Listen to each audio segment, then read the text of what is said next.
Bonjour à tous et bienvenue sur Développement Facile. Donc on continue les cours dédiés au langage PHP. Comme ça vous saurez toutes les bases, vous connaîtrez toutes les bases sur le langage PHP pour que vous puissiez à votre tour créer des sites internet dynamiques et performants. Dans ce cours, vous allez découvrir les erreurs en PHP, donc comment les traiter. Je vais pas vous expliquer tous les messages d'erreur, moi je vous explique ce qui peut vous être utile en tant que professionnel développeur PHP et ce qui va vous permettre justement d'avancer efficacement.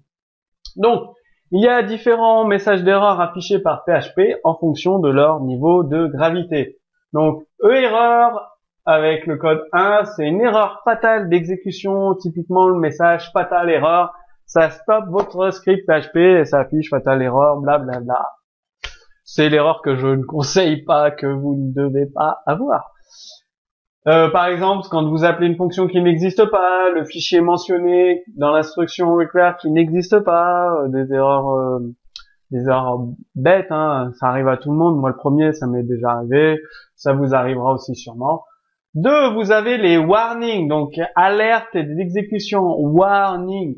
Le script se poursuit quand même, vous avez de la chance, vous avez un warning, le script se poursuit quand même. Hurrah.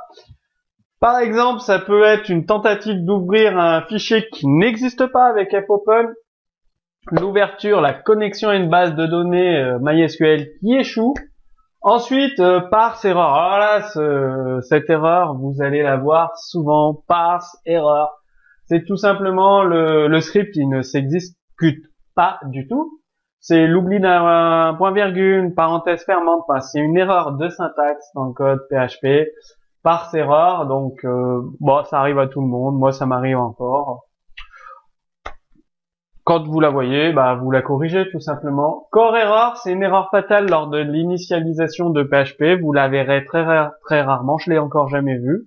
Et core warning, c'est une alerte lors de l'initialisation de PHP, aussi une erreur très rare, en fonction de votre hébergeur. Tous mes sites sont hébergés chez OVH, j'ai encore jamais vu ce type d'erreur. Donc voilà. Eh bien, je vous montre un exemple, c'est vraiment très simple, hein, vous l'avez compris, pour créer des erreurs dans ces scripts PHP, très facile l'exemple. Par exemple, F, open, bah, vous oubliez une lettre, vous tentez d'ouvrir un fichier, ça va vous créer une erreur fatale. Un message d'alerte, vous tentez d'ouvrir un fichier qui n'existe pas, un fichier texte qui n'existe pas, ça va vous créer une alerte PHP.